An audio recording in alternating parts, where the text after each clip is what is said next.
Guys ඔය දැක්ක වගේ ෆෝන් එක වෙන කාරට කෙනෙක් දන්නේ නැතුව නැත්නම් ඔය කැමැත්තක් නැතුව ඔය ෆෝන් එක පාවිච්චි කරොත් ඔය ෆෝන් එක ඇල්ලුවොත් ඔයාලට බලා ගන්න පුළුවන් ඔය වගේ ලාම්‍යයක් වදින විදිහට ඔය ෆෝන් එක හදන්න පුළුවන් ලේසියෙන්ම. ඉතින් වීඩියෝ ඩන්න කලින් මාඩියම් TikTok එකේ follow කරලා තියාගන්න YouTube එකේ subscribe කරලා තියාගන්න guys. ඉතින් app එකේ නම තමයි Don't Touch My Phone. ඉතින් ඔයා මේ app එක download කරගන්න ඕනේ MB 13ක් කොහොමද මම හිතන්නේ මට මතක විදිහට බොඩි app එකක්. ඔය එක download කරගන්න.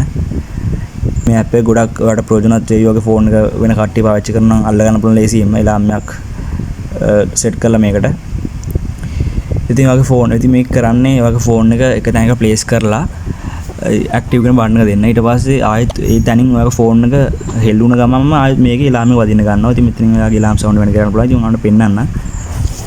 මෙතන ඇක්ටිව් කියලා තප්ප 3ක් ඊට පස්සේ ඔයාගේ ෆෝන් එක ඒ විදිහට තිබ්බොත් වදින්නේ නැහැ. දැන් ඔයාගේ ෆෝන් එක පොඩ්ඩක් හරි හෙලුණ ගමන් මේකේ ඉලාම වදින්න ගන්නවා. ඔන්න බලන්න. හරි ඔයා දැක්ක වගේ මම ෆෝන් එක පොඩ්ඩක් හෙලවුවා. එතකොට තමයි ඒක උනේ. ඉතින් guys වීඩියෝ හොඳ නම් අනිවාර්යෙන් follow එකක් දාලා යාළුවන්ට share කරන්න. එහෙනම් guys see you.